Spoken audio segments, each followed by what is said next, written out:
அவர் அமர்ந்து விட்டார் என்றால் அந்த நாள் மரியாதைக்குரிய நாள், அந்த நாள் கௌரவமான நாள், அந்த நாள் மதிப்புமிக்க நாள்.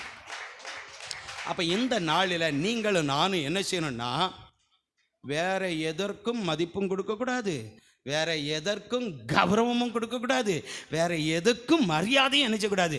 சில பேருக்கு என்னன்னா வேலை மரியாதை கொடுக்கிறார், கௌரவம் அதுதான் கௌரவமாக அவர்கள் நினைக்கிறாங்க, அதைத்தான் மதிப்பாக என்ன செய்கிறாங்க பார்க்குறாங்க.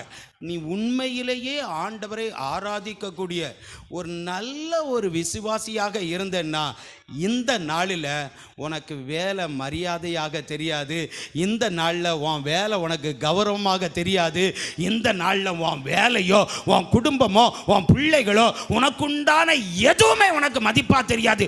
ஏன் தெரியுமா? இந்த நாளில் எல்லாவற்றையும் உண்டாக்கின கௌரவம்